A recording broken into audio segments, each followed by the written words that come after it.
राम राम, जय हिंद सभी विद्यार्थियों को, जितने भी बच्चे इस क्लास को देख रहे हैं। आज अपन बात करेंगे रासायनिक समीकरण की। तो सर, ये रासायनिक समीकरण क्या होती है?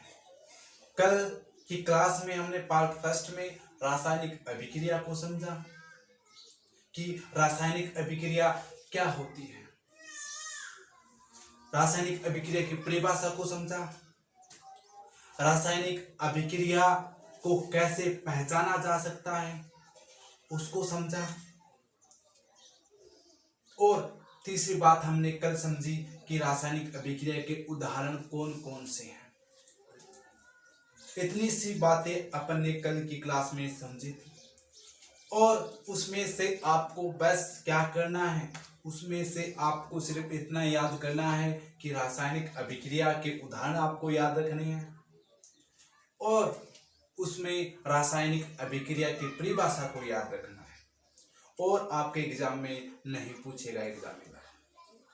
अब आज की बात करते हैं कि रासायनिक समीकरण क्या होते हैं। तो रासायनिक समीकरण को समझने से पहले जो कल अपन ने बातें की उनको मैं फिर से रिवीजन आपको करा देता हूं। अपन ने रासायनिक अभिक्रिया की परिभाषा जो कल पढ़ी थी उसको फिर से दोहरा देता हूं कि रासायनिक अभिक्रिया क्या होती है। इसकी परिभाषा मैंने आपको साफ साफ बताई थी कि रासायनिक अभिक्रिया, ठीक है, पदार्थ के रासायनिक गुणों में हुए परिवर्तन को, रासायनिक गुण याद रखना, पदार्थ के रासायनिक गुणों में हुए परिवर्तन को रासायनिक अभिक्रिया कहते हैं। उसके बाद मैंने एक दूसरी परिभाषा भी बताई आपको, अगर याद हो तो।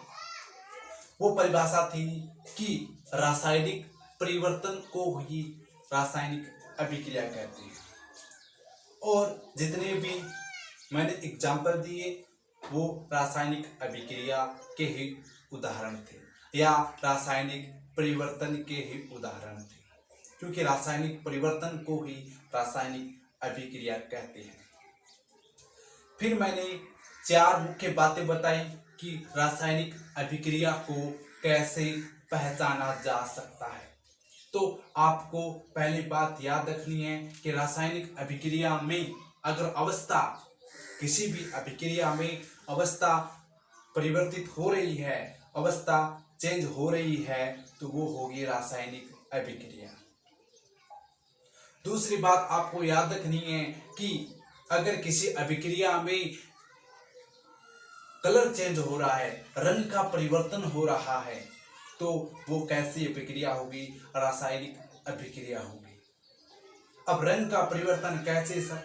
कल भी मैंने बताया, फिर भी मैं आपको बता रहा हूं कि जब एक विलयन है, विलयन यानी एक जल की तरह विलयन होता है जिसमें कई केमिकल्स घुले होते हैं, ठीक है, तो यानी कॉपर सल्फेट का विलयन है, उसमें अगर आप लोहे की कील डालते हो, और कॉपर सल्फेट का विलयन का रंग मैं आपको बता देता हूं, वो होता है नीला।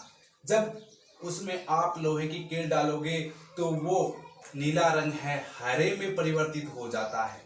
तो यानी हरे में परिवर्तन हुआ रंग का, तो यानी यहाँ पर कौन सी अभिक्रिया होगी? रासायनिक अभिक्रिया होगी, और आपको चित्र से दिख रहा भी होगा।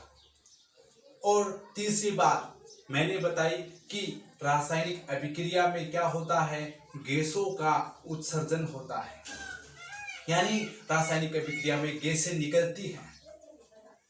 कैसे? उदाहरण से समझाओ सर।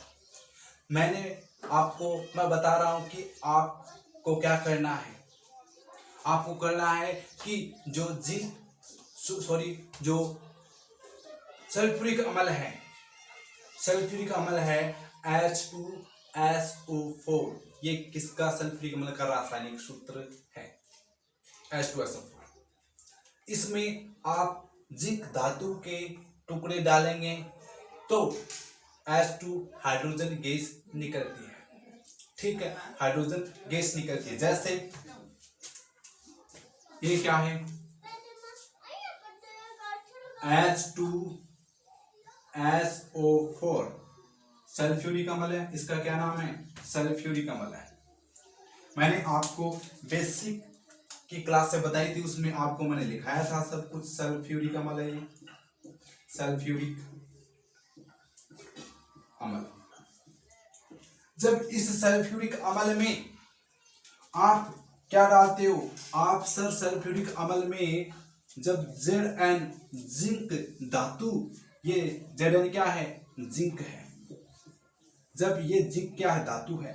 जब आप सल्फ्यूरिक अम्ल में जिंक धातु डालते हो तो क्या बनता है, तो प्यारे बच्चों तब है वो क्या बनता है, तब ये जिंक क्या कर देगी, इस हाइड्रोजन को सल्फेट से हटा देगी और स्वयं जाकर जुड़ जाएगा। तो यानी क्या बन जाएगा, ZnSO4 प्लस H2 गैस। ठीक है, H2 गैस बनेगा। तो यानी ये क्या होगी, H2 गैस है तो यानी ऊपर निकलेगी, H2 गैस है वो ऊपर निकलेगी, याद रखना। ठीक है, ये निशान है कि गैस है ये और ये ऊपर निकल रही है। ठीक है, तो यानी यहाँ पर क्या बना, जिंक सल्फेट बना। जिंक सल्फेट नाम आपको याद होना चाहिए, मैंने बेसिक क्लास में आपको बताया है, फिर से बार बार मैं भी रिवाइज करा रहा हूँ। ठीक है, Zn को जिंक बोलते हैं, SO4 को सल्फेट बोलते हैं, इसका नाम हो जाएगा जिंक सल्फेट। और H क्या है, हाइड्रोजन गैस है।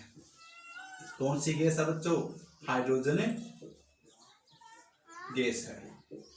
तो आपको पता हो लग चुका होगा कि इस अभिक्रिया में क्या निकल रही है, तो अंतिम में जो गैस है वो निकल रही है। तो यानी रासायनिक अभिक्रिया में क्या हो रहा है, गैस का भी उत्सर्जन होता है बच्चों। यहाँ पर बात सब क्लियर हो चुकी है। ठीक है, और अपन पढ़ेंगे रासायनिक समीकरण क्या है वो इसी क्लास में। अब जो हमारा लास्ट का अंतिम है कि रासायनिक अभिक्रिया को कैसे पहचाना जाता है, उसका चौथा भाग आपको याद रखना है कि तापमान में भी परिवर्तन होता है। यानी रासायनिक अभिक्रिया में क्या होता है, तापमान में भी परिवर्तन होता है। सर कैसे होता है, आप क्या करते हो, आप बाजार से भुजा हुआ, ठीक है, बिना भुजा हुआ चूना लाते हो। बिना भुजा हुआ चूना सफेदी, दीवारों पर सफेदी करते हैं, हमारे राजस्थान में उसको कड़ी बोलते हैं, कड़ी। ठीक है ना, ठीक, मारवाड़ी भाषा में कड़ी बोलते हैं। यानी सफेदी करने के लिए बिना भुजा हुआ चूना लाते हैं। और बिना भुजा हुआ चूने का, ठीक है, चूने का आपको फॉर्मूला याद रखना है। उसका फॉर्मूला होता है CaO। अब Ca का मैंने आपको नाम बताया था सर, क्या होता है, कैल्शियम होता है। और जब O जुड़ा हुआ तो ऑक्साइड, क्योंकि कैल्शियम धातु है, ये ऑक्सीजन से क्रिया किया तो कैल्शियम ऑक्साइड बना। अब इस कैल्शियम ऑक्साइड, यानी जब आप बिना भुजा हुआ चूना बाजार से लाते हो घर में सफेदी करने के लिए, तो आप उसको क्या करते हो, उस कड़ी को किस में मिलाते हो, आते ही आप उसको जल में डालते हो। जल में डालते हो, और जल में डालते ही यह बताओ मुझे, जल में डालते ही ये बताओ, जिसे भी आपने उसको जिस पात्र में रखा है वो पात्र क्या हो जाता है, गर्म हो जाता है। आप कैल्शियम ऑक्साइड को लाए, इसका नाम है बिना भुजा हुआ चूना। बिना भुजा हुआ चूना है कैल्शियम ऑक्साइड का नाम। ये ठंडा है, लेकिन जब इसको जल में डालते हो तो जल क्या हो जाता है, गर्म हो जाता है, उसका तापमान बढ़ जाता है। तो इससे क्या हुआ, तापमान में परिवर्तन हुआ। यानी रासायनिक अभिक्रिया में क्या होता है, तापमान में भी परिवर्तन होता है बच्चों। तो यानी क्या बनेगा, जब कैल्शियम ऑक्साइड को जल में डालते हैं तो कैल्शियम Ca का Ca, ठीक है, और OH2 यानी कैल्शियम हाइड्रोक्साइड, ठीक है, कैल्शियम हाइड्रोक्साइड, और प्लस में कैल्शियम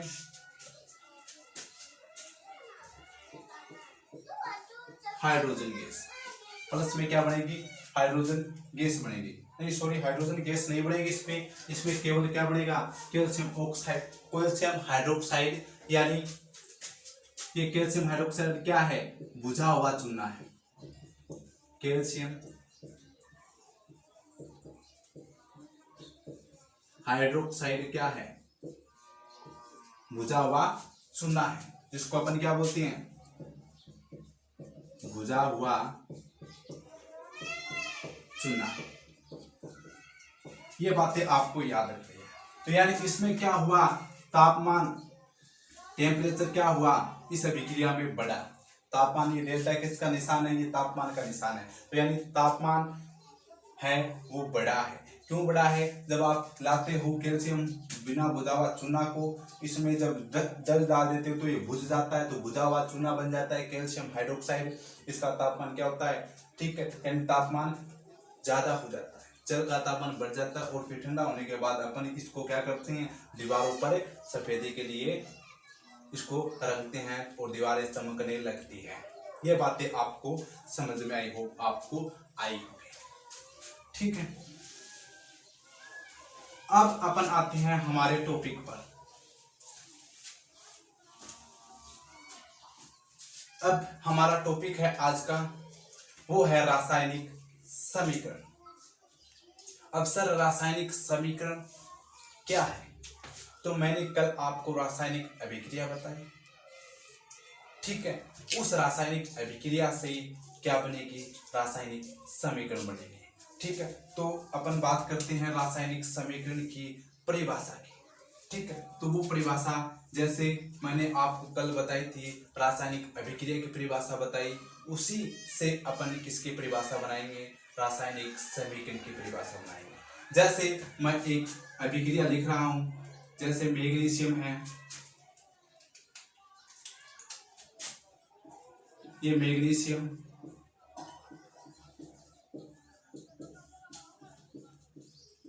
इसकी अभिक्रिया आपने किसके साथ करा दी?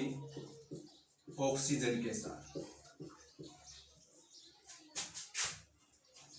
ऑक्सीजन के साथ करा दी तो क्या बनेगा? आपको पता है, मैग्नीशियम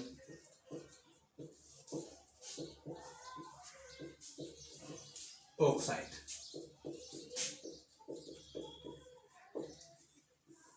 ये क्या है? एक अभिक्रिया है। ये क्या है? अभिक्रिया है। यानी मैग्नीशियम की अभिक्रिया ऑक्सीजन से करा दी, मैग्नीशियम ऑक्साइड बन रहा है, कोई दिक्कत नहीं है सर, बनने दो, ठीक है। अब लेकिन ये क्या रासायनिक समीकरण की परिभाषा है? नहीं है। रासायनिक समीकरण की परिभाषा में आपको एक हमारे घरेलू एग्जाम्पल से समझाता हूं। जैसे आप क्या करते हो, किसी का, जैसे मेरा नाम क्या है? जीवराज सिंह है। मेरा नाम क्या है? जीवराज सिंह है, ठीक है। जैसे मेरा नाम जीवराज सिंह है, लेकिन मैं शॉर्टकट में क्या लिखूंगा? जे एस, ठीक है। शॉर्टकट में मैंने क्या लिख दिया? जीवराज से जे और सिंह से एस। यानी मैंने जो नाम था, हिंदी में जो पूरा नाम था, उसका पहला अक्षर, ठीक है, लिख दिया शॉर्टकट। यानी संक्षिप्त रूप में मैंने क्या कर दिया? इसको छोटे रूप में बना दिया, ठीक है। तो वैसे ही रासायनिक अभिक्रिया में हम क्या करेंगे? जितने भी तत्व हैं, पदार्थ हैं, उनके अणुसूत्रों को, उनके अणुसूत्रों या यौगिकों को या तत्वों को उनके सिर्फ प्रतीकों के रूप में लिखेंगे। जैसे मैग्नीशियम का प्रतीक मैंने आपको बताया है क्या होता है, ठीक है। नाम मैग्नीशियम है, लेकिन इसका प्रतीक मैंने क्या बताया था आपको? एम जी, मैग्नीशियम का एम जी। ऑक्सीजन का ओ, ठीक, ओ, ठीक है। और ऑक्सीजन गैस है तो 2 भी लगा दो इसकी, क्योंकि गैस स्वतंत्र नहीं होती है। अब क्या बनेगा? मैग्नीशियम ऑक्साइड, जिसको मैं क्या लिखूंगा? मैग्नीशियम का Mg, ऑक्साइड का O। तो मुझे ये बताओ, एक तो आपको ऐसे नाम लिखने पड़ेंगे, ठीक है, पूरे, और एक आपको सिर्फ प्रतीक लिखने पड़ेंगे। तो कौन सा अच्छा होगा? आप कहोगे सर ये नीचे वाला प्रतीक वाला बहुत ही शानदार है, हमें सिर्फ इसमें प्रतीक लिखनी है। तो यानी, तो ये क्या है? ये क्या है प्यारे बच्चों? ये क्या है? एक रासायनिक रासायनिक समीकरण है। क्या है? रासायनिक समीकरण है। तो मेरी बात आपको समझ में आ चुकी होगी कि रासायनिक समीकरण क्या है। अब इसकी हम क्या करेंगे, परिभाषा की बात करते हैं। तो रासायनिक समीकरण की परिभाषा अब कैसे निकालोगे, आप कहोगे सर जितने भी यानी परिभाषा आप लिखो या स्क्रीन पर आपको आ जाएगी, यानी किसी भी रासायनिक अभिक्रिया में तत्व, ठीक है, तत्व या अंशसूत्र या यौगिकों को उनके प्रतीकों के रूप में ही लिखना रासायनिक समीकरण कहलाता है। रासायनिक अभिक्रिया में पदार्थों, तत्वों, अणुसूत्रों या यौगिकों को उनके प्रतीकों के रूप में लिखना ही रासायनिक समीकरण कहलाता है। और आई होप ये आप एग्जाम्पल उदाहरण लिख सकते हो और परिभाषा आपको समझ में आ चुकी है। ये तत्व है, ये भी तत्व है, ये क्या है, यौगिक है। तो यानी तत्व हो या यौगिक हो, उनको उनके प्रतीकों के रूप में, ये क्या है, मैग्नीशियम का प्रतीक Mg है, ऑक्सीजन का O है, ठीक है, मैग्नीशियम ऑक्साइड का MgO है। तो यानी उनके प्रतीकों के रूप में लिखना ही किसी भी तत्वों को, यौगिकों को जब उनके हम प्रतीकों के रूप में लिखते हैं तो क्या बन जाती है, हमारी रासायनिक समीकरण बन जाती है। तो आपको रासायनिक समीकरण की परिभाषा बिल्कुल समझ में आ चुकी होगी, मैं आशा करता हूँ। और अब हम बात करते हैं कि सर रासायनिक अभिक्रिया है या रासायनिक समीकरण है, इसको रासायनिक अभिक्रिया बोलते हैं, इसको रासायनिक समीकरण बोलेंगे, ठीक है ना। तो इसमें कितने भाग होते हैं, रासायनिक समीकरण के कितने भाग होते हैं या रासायनिक अभिक्रिया के कितने भाग होते हैं। तो अब अपन भागों की बात करते हैं।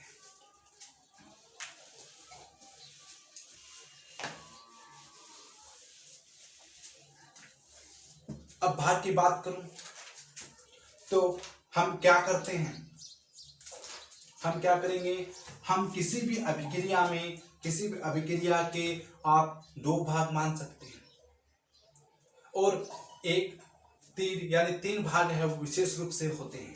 तो रासायनिक अभिक्रिया में क्या होता है बच्चों, देखो रासायनिक अभिक्रिया के भाग, तो पहला भाग होता है अभिकारक, दूसरा भाग होता है उत्पाद, ठीक है, और तीसरी की बात करें तो जो तीर का निशान है वो भी क्या है, एक रासायनिक समीकरण या अभिक्रिया का एक भाग है, क्योंकि यह दर्शाता है कि रासायनिक अभिक्रिया किस दिशा में जा रही है। ये तीनों भाग आपको याद रखने हैं। अब मैं बात करूं कि अभिकारक क्या होता है, अभिकारक की परिभाषा की बात करूं तो अभिकारक की परिभाषा की मैं बात करूं तो आपको समझ में आ जाना चाहिए कि अभिकारक क्या होता है।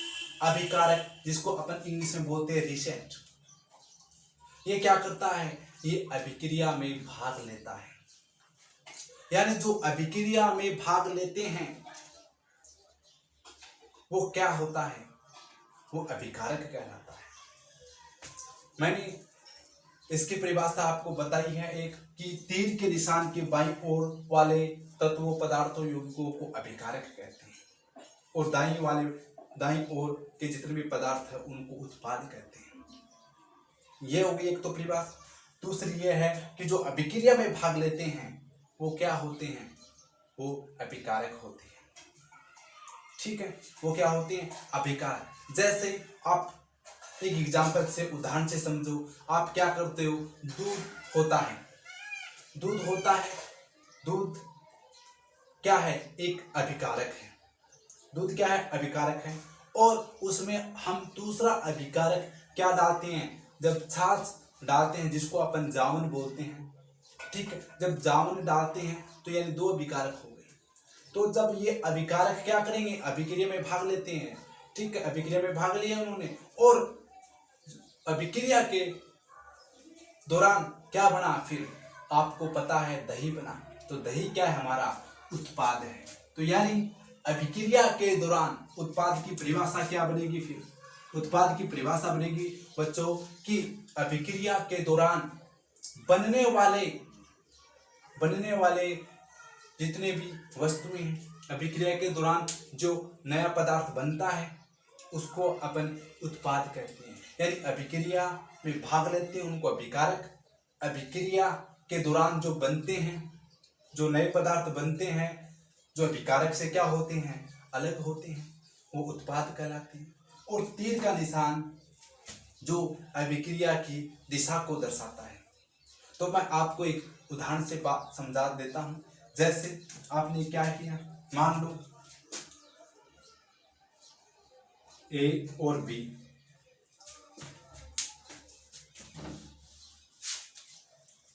मान लो दो अभिकारक है ए और ए प्लस बी। ये क्या, ए प्लस बी। यानी अब एक मुख्य बात आपको याद रखनी है, यहां पर मैंने प्लस क्यों लगाया है, मैंने प्लस क्यों लगाया है, मैं माइनस क्यों नहीं लगाया, मैंने गुणा क्यों नहीं लगाया, मैंने भाग क्यों नहीं लगाया, मैंने प्लस क्यों लगाया। तो यानी यहाँ पर एक बात समझने की है आपको बच्चों कि आपको एक बात हमेशा याद रखनी है, जब चाहे अभिकारक या उत्पाद अगर दो या दो से अधिक होते हैं, चाहे वो अभिकारक हो चाहे उत्पाद हो, अगर दो या दो से अधिक होते हैं तो उनके मध्य हम प्लस का निशान लगाते हैं। आई बात समझ में? तो आई होप आपको सब कुछ समझ में आ गया होगा। तो यानी क्या हुआ, ये ए प्लस बी यानी ए एक और बी दो, यानी दो क्या है, अभिकारक है। इन्होंने क्या की, अभिक्रिया की और परिणाम स्वरूप क्या बना, ए बी बना। अब ए बी क्या है, ए बी सिर्फ एक है, ठीक है, ए बी क्या है, एक है। तो यानी तीर है उसके बाईं ओर क्या कहलाएंगे, अभिकारक कहलाएंगे। या अभिक्रिया में भाग किन्होंने लिया, सर ए और बी दोनों अलग अलग अभिकारकों ने लिया। तो यानी इन्होंने क्या किया, भाग लिया, तो यानी ये क्या होंगे, अभिकारक होंगे, ये अभिकारक होंगे। और इन्होंने भाग लिया और क्या हुई, अभिक्रिया की इन्होंने आपस में, और अभिक्रिया के दौरान क्या बना, अभिक्रिया के दौरान सर ए बी बना, यानी ये आपस में जुड़ गए और हमारा उत्पाद, अंतिम उत्पाद क्या बना, प्रोडक्ट ए बी बना। ये पहले अलग अलग थे, अब क्या हो गए, अब ये मिल चुके हैं। तो यानी ये हमारा क्या होगा, ये उत्पाद कहलाएगा। तो आपको बात समझ में आ चुकी होगी। अभिक्रिया में भाग लेते हैं वो अभिकारक, और अभिक्रिया के दौरान जो बनते हैं वो उत्पाद कहलाते हैं। और जब एक, दो या दो से अधिक अभिकारक हो या चाहे उत्पाद हो तो उनके मध्य प्लस का चिन्ह लगाते हैं, धनात्मक का चिन्ह लगाते हैं, साइन लगाते हैं। बात आपको बिल्कुल समझ में आ चुकी होगी। अभिक्रिया या समीकरण के हमने इन भागों की बात कर ली, ठीक है। तीसरी बात आपको याद रखनी है कि रासायनिक अभिक्रिया में अभिकारकों और उत्पादों दोनों की संख्या क्या होनी चाहिए, समान होनी चाहिए। तो वो अभिक्रिया संतुलित रासायनिक समीकरण कहलाती है। यानी मैं बात करूं, अगर जैसे मैंने बात की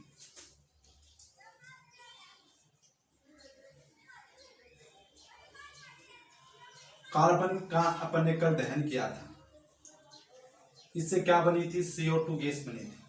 अब मुझे ये बताओ, ये अभिकारक है, ये क्या है, अभिकारक हैं, और ये बच्चों उत्पाद है। अब मुझे ये बताओ, अभिकारक में यानी तीर से निशान के बाईं ओर ये इतने क्या है, दोनों अभिकारक है, कार्बन और ऑक्सीजन, और कार्बन डाइऑक्साइड एक क्या है, उत्पाद है।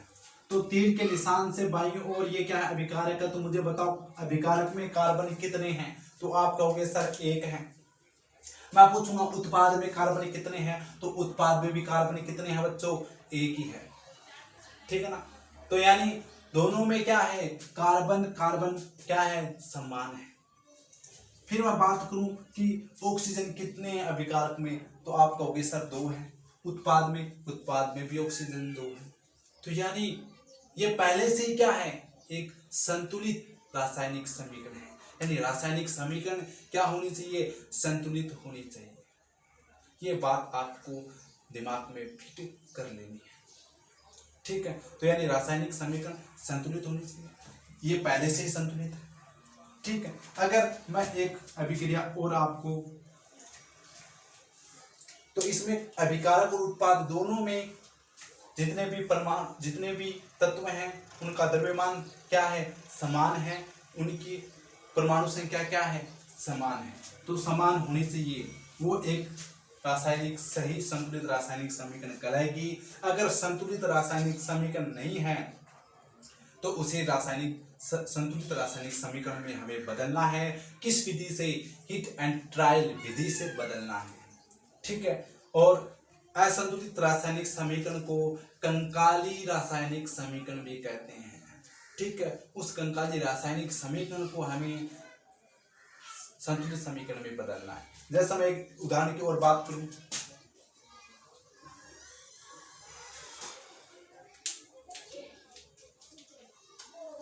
जैसे हाइड्रोजन की अभिक्रिया मैंने क्लोरीन गैस के साथ करा दी, हाइड्रोजन गैस की अभिक्रिया क्लोरीन गैस के साथ करा दी और इनसे उत्पाद बना, वो बना HCl। क्या बना, HCl, हाइड्रोजन क्लोराइड बना।